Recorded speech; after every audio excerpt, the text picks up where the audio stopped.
ใหญ่อยู่พอได้กิน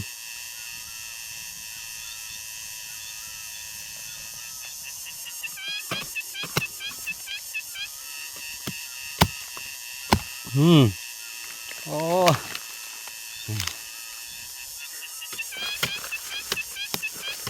โอ้นี่โอ้ตัดหัวมันแล้วนี่แดงโอ้ของดีใต้ดิน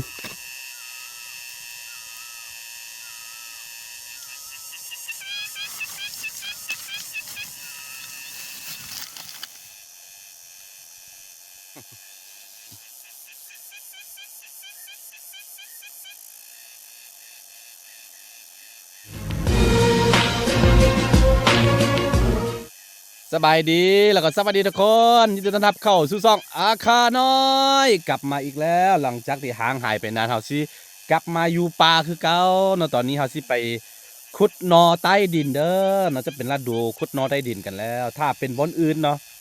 ถ้าเป็นบ่อนที่ว่าเป็นหน้าหนาวเป็นเขตหนาวนะมันจะออกแต่ช่วงเดือน12เลยเด้ท้ายเดือน12ก็ได้กินแล้วแต่ว่าอยู่พี่สิเข้าเดือน3แล้วเนาะหาออกนะฝุ่นบ่ตกจักมือเถื่อเราสิลองไปขุดเบิ้งนอขมเด้อนอขมว่าเนี่ยจะว่าฟังไทยมีบ่ถ้ามีก็จะมีแถวเชียงรายเชียงใหม่เนาะมีเนาะแต่ว่าบนอื่นน่าจะบ่มีตัวนี้เด้อจะเป็นมันจะอยู่ใต้ดินนะตอนนี้เนาะต้องได้ไปขุดเอาขอจอกไปขุดเอาอยู่ใต้ดินเนาะเดี๋ยวไปรุ่นน้ำกันว่าสิได้เท่าใดมื้อนี้เฮาเบิ้งบรรยากาศอยู่แบบว่าเบิ้งจากภูไปแล้วสิเห็นบรรยากาศสวนของเฮาเห็นดอกงิ้วต้นงิ้วของเฮาได้สิพาทุกคนไปเบิ้งกันโอ้ทุกคนอันนั้นคือต้นงิ้วเนาะต้นงิ้วที่อยู่สวนของเฮาถ้าเฮาขึ้นไปถึงด้วยหนึ่งจะเห็นน้องปลานี่เห็นเส้นทางที่เฮาเลี้ยงน้องงัวน้องควายไว้หั่นมันเป็นดินเฮาเนาะ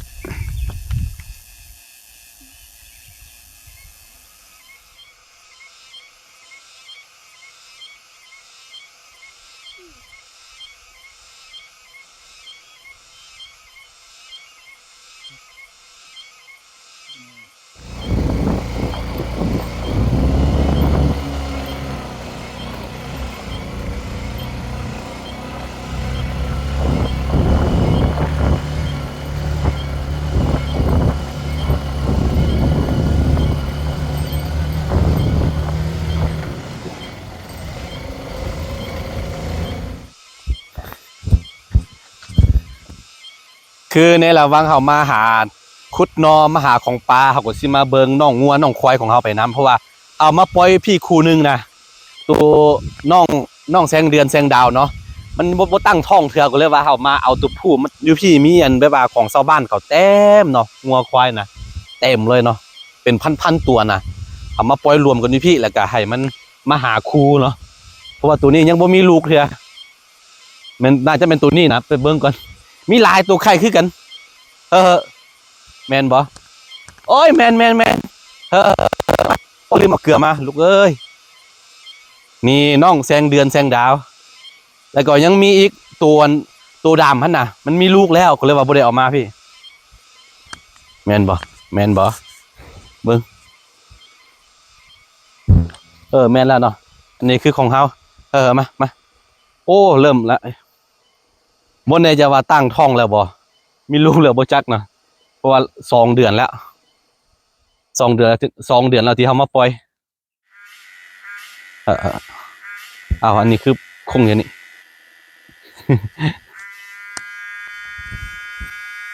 ตะกี้มันเป็นแพอยู่นี่ยังบ่หายเลยนี่แหละแต่ละมื้อเนาะประมาณ 4-5 มื้อมาเบิ่งเทื่อนึง 4-5 มื้อมาเบิ่งเทื่อนึงเด้มาเบิ่งบ่แม่นหยังเนาะย่านมันสิเป็นแพแม่นหยังหั่นนะโอ้บ่ไปหากินนะลืมเอาเกลือมาโอเคนี่ถือว่าเห็นก็อุ่นใจเนาะนี่แหละวิถีชีวิตของเฮาเลี้ยงวัวเลี้ยงควายหาของปลาเนาะ ประทังชีวิตเริ่มใหญ่แล้วตัวผู้เนาะตัวผู้ตัวดำมันนะอายุซ้ำๆกันแต่ว่ามันจะใหญ่กว่าใหญ่ไว้ตัวนี้ยังมาเป็นตัวแม่แล้วก็คือว่านานใหญ่โอเคมาอยู่ดีมีแฮงนี่ทุกคนเข้ามาปลากันแล้วเนาะจะเห็นงัวควายชาวบ้านเขาปล่อยไว้แบบนี้นะเห็นปะ พี่เขาจะเลี้ยงแบบธรรมชาติแบบนี้เด้มีหลายเนาะมันออกไปหากินบอนแต่มันมีน้ำมันไปหมดแหละตอนนั้นออกไปหากินน้ำไม่ยังนะปีนี้บ่ได้มาจากบาดเถื่อนไปหาน้อโขมคือปกติเนาะตอนนี้นี่หายากแล้วก็มันจะแซ่บนะมันจะหวานเอิ้นว่าน้อโขมแต่มันจะหวานเด้แต่ว่าถ้าว่าฝนตกลงมาแล้วก็เนาะทึกฝนแล้วมันสิออกมายอดมันโป่งออกมาหน้าดินแล้วแปลว่ามันขมนะมันบ่แซ่บแล้วก็เลยว่าต้องหาช่วงนี้หายากแต่ว่าฝนมาแล้วก็กินบ่หมดกินจนบ่ทันพี่น้องเอ้ยได้ยินเสียงนกเสียงหนูบ่จื้อทางแล้วมาแต่ปีกาย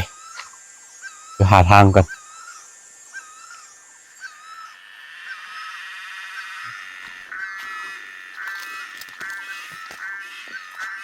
เข้ามาปลาเขาก็จะได้ยินเสียงนกเสียงหนูประมาณนี้แหละนี่คือธรรมชาติของจริงเลยยังบ่ฮอดปลาหนอขมเถอะบ่ได้เข้ามาปลาโดนแล้วก็เมื่อยยังขึ้นดอยบ่ไหวมีชาวบ้านเขามาหาก่อนแล้วนะแล้วอยู่พี่ตั้งแต่มดหน้าฝนไปแล้วบ่ได้เห็นยังบ่เห็นฝนจากบ้านเถอะหลายเดือนแล้วนี่มาเบิ้งนี่อันนี้คือต้นนกขมเนาะเดี๋ยวมาเบิ้งชาวบ้านเขาขุดนี่เบิ้งไป เขาชิขุดแบบนี้เนาะเนื่องจากว่าฝนบ่ตกแล้วก็ดินแข็งสงสัยยังบ่ออกเถอะเป็นเขามาขุดก่อนละโอ้ลองขุดก่อนลืมเอาเขาจกมาพี่น้องเลยบอกเขาจกมาเลยก็บ่ได้แข็งพอดเดี๋ยวลุ้นเหมือนกัน บ่ไหวบ่ได้บ่มี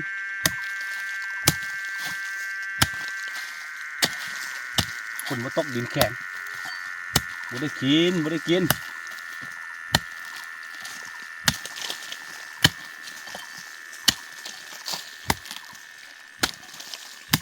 อยู่พี่ในต้นเดือน3เนาะได้กินบ่มี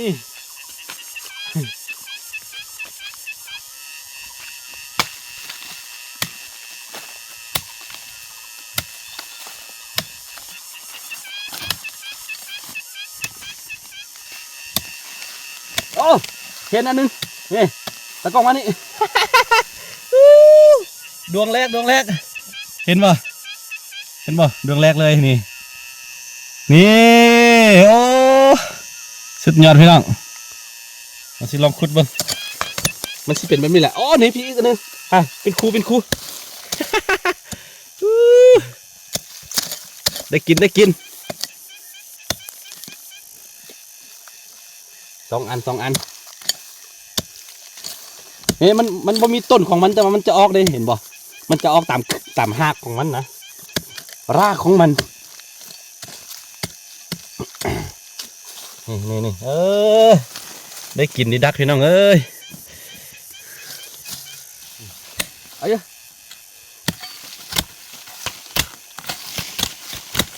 ส่วนลายมันจะมีเป็นคูแบบนี้แหละมีดวงหนึ่งต้องมี2 อัน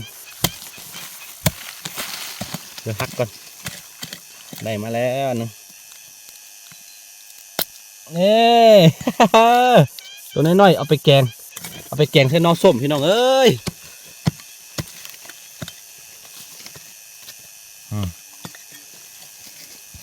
ไป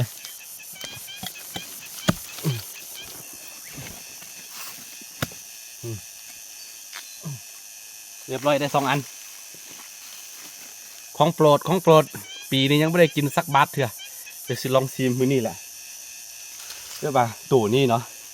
เหมาะแกไปว่าต้มแล้วก็แบบว่าจ้ำเจียวน้ำพักหรือว่าไปแกงใส่ผักส้มนะผักดองนะผักดองของอาคารแซ่บยอดเลยได้2 อันละ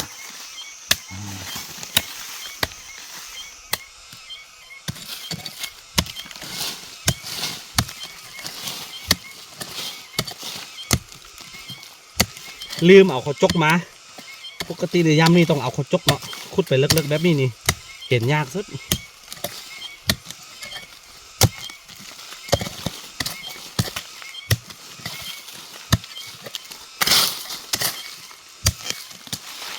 โมมีไอ้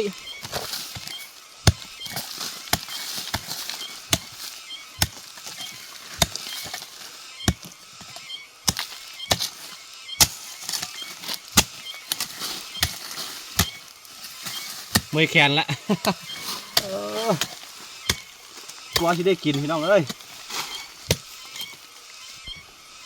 คือตอนแรกคิดว่าช่วงนี้ก็เป็นช่วงที่ทางให้ทางสวนแล้วกันชาวบ้านน่าจะบ่มาหาเถื่อหั่นนะมาแล้วบ่แม่นเบิ่งไว้นี่อันนี้คือห้องห้อยกันคุดนอของชาวบ้านโอ้ สุดยอดเลยแล้วก็นี่เขาก็จะดังไฟนี่แหละก็เฮ็ดกินเนาะ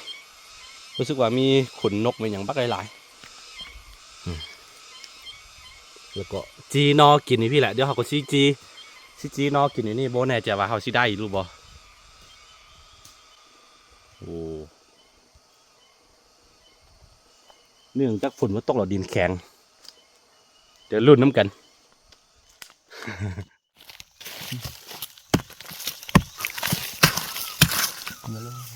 ตัดหัวมันบ่เห็นเนี่ยขุดไปก่อนขุดตัดหัวมันนี่แหละก็จะได้กินโอ้มือจนอันนั้นมัดละโอ้ได้กินอยู่พอได้ปิ้ง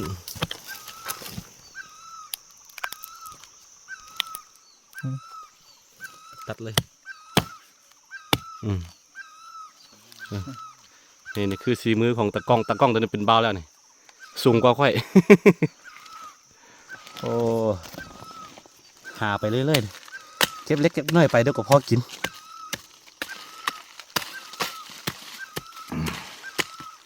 ที่สุดในที่สุดเขาก็เจอสุดยอดเลยมันอยู่ใต้ดินแบบนี้มันช่วงนี้มันจะออกบอลที่มีแบบอับซื้นนิดนึงบนใดมันแห้งๆมันบออกโอ้ก็จะได้กินโอ้เออได้แล้วนี่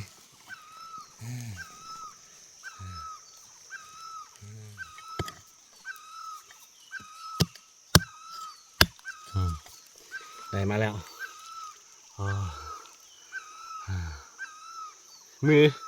มือว่าเป็นอะไรเห็นปะเลือดกล้ามมัด เดี๋ยวรุ่นมีดวงหนึ่งต้องมี2 อันนะปกติ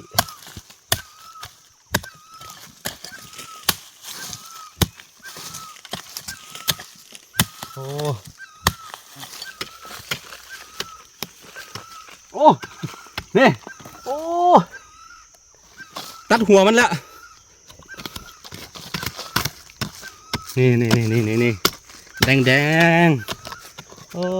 ของดีใต้ดินนี่เห็นปะ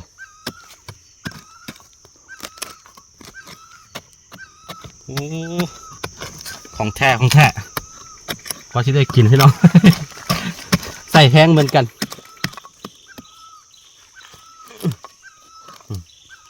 เรียบร้อยพอที่ได้กินต้องขุดเข้าไปใต้ดินแบบนี้เห็นปะนี่เขาบ่เห็นแล้วก็ขุดไปก็ตัดหัวมันโอ้ใหญ่อยู่พอได้กิน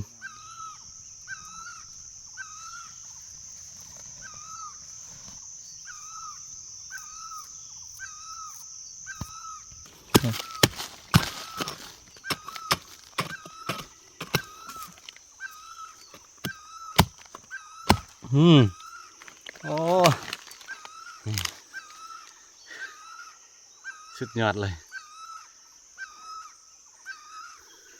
มดแห้งคือกัน อ่ะไทยฮุบไปแล้วตะกองไทยแล้ว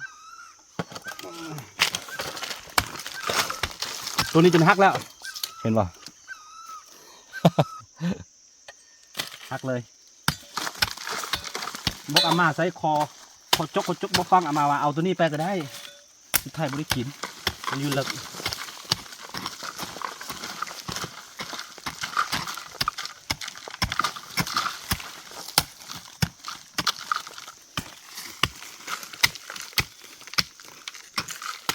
รรมดามันจะมีเป็นคู่ได้นี่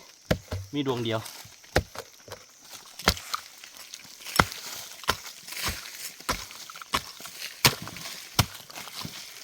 สงสัยคู่มันยังบ่เกิดอายุ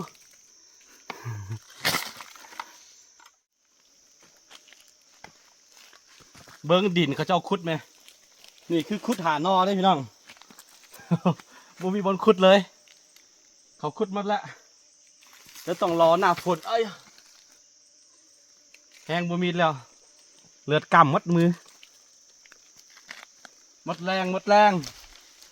โอ้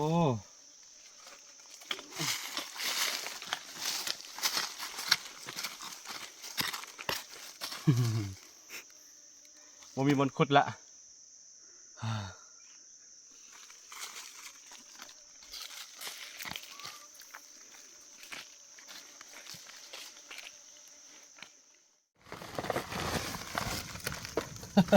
พอได้กินพอได้ปิ้ง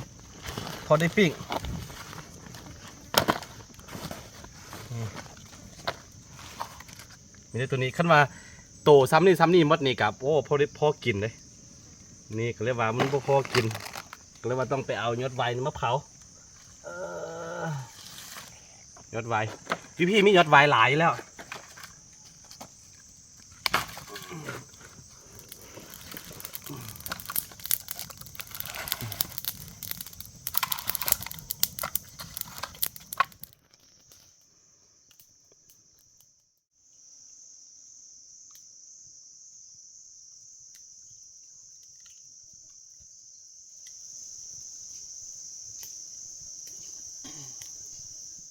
มาปลาทั้งทีต้องเฮ็ดอาหารหลากหลายเมนู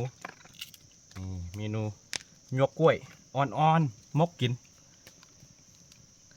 ผู้ใดบ่เคยกินลองแนะนำเลยแนะนำไปเฮ็ดกินเบิ่งเนาะหาส้มเป็นอย่างมาใส่คักหรือว่าใส่กูดเป็นอย่างก็คักเด้อโอ้ของแซ่บเด้อของแซ่บอาหารปลาอาหารสดๆธรรมชาติเป็นใบไม้นั่นแหละจะว่าเป็นใบไม้อ่อนเนาะใบกล้วยอ่อนๆนะ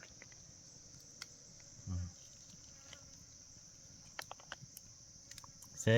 เกลือบ่ต้องเครื่องปรุงบ่ต้องใส่เป็นอย่างไรใส่เกลือมักเผ็ดแป้งนัวแล้วก็พอใส่หลายเนี่ยมันสิบ่ได้รสชาติของอาหาร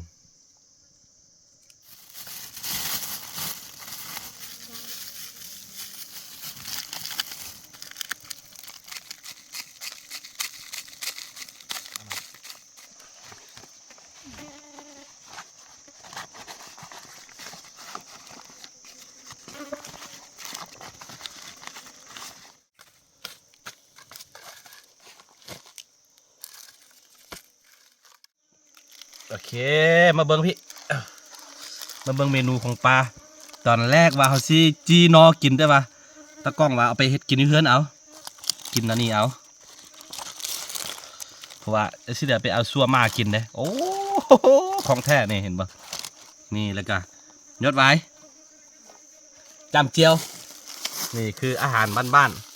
ๆ บ่ได้มาเข้าปลาโดนแล้วคิดฮอดอาหารปลา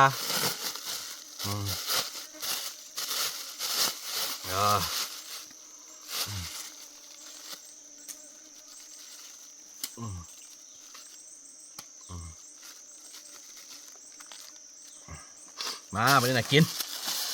ต้องทดลองตัวนี้กันเขาว่าจั่วนี่คือยกกล้วยเนาะเขาปันยกกล้วยเนาะมีเสน่ห์ผู้หญิงผู้ใดเขาปันยกกล้วยก็แปลว่ามีเสน่ห์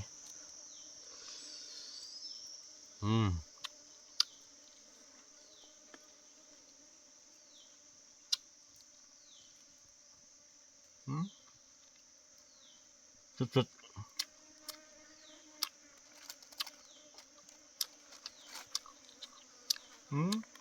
แซ่บ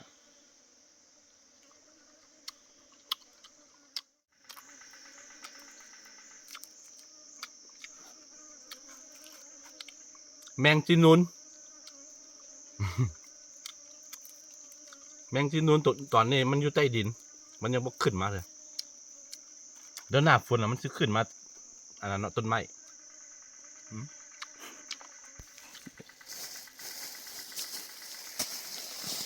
กินข้าวเหนียว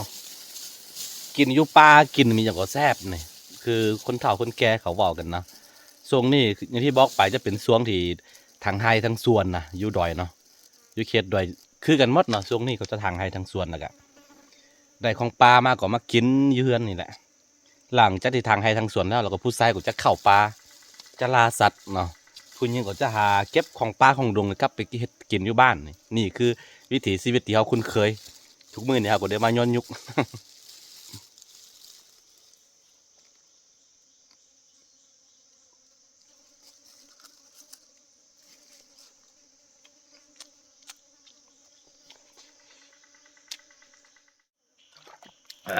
ทุกคนตอนนี้เราก็กินข้าวอิ่มแล้วเนาะอันนี้ก็จะเป็นคลิปกันมาหานอใต้ดินเด้อนอขมมันนั่นแหละแต่ว่าช่วงนี้มันอยู่ใต้ดินเนาะแต่ว่าฝนตกแล้วมันจะขึ้นมาพงยอดออกมาตอนนั้นบ่แซ่บแล้วมันจะรสชาติขมๆตอนนี้เอิ้นว่านอขมละล่าแต่ว่ามันจะหวานเด้หวานมันเพราะมันอยู่ใต้ดินเนาะโอเคถ้าใครมักคลิปแบบบ้านๆแบบนี้ก็อย่าลืมเนาะกดไลค์กดติดตามซองอาคาน้อยไว้เวลาค่อยลงคลิปเราจะได้เห็นก่อนเนาะโอเคตอนนี้เผื่อมาแล้วบ่ให้เสียเวลาเนาะ โปรซัพพอร์ตที่เขาสิมาหาน้องไม้เท่านั้นเนาะเขาสิไปหาของกินอีกหลายๆบอลเนาะโดยเฉพาะสิไปจับปูจับปลาตามห้วยตามลำธารเด้อทุกคนเด้อโอเคสบายดี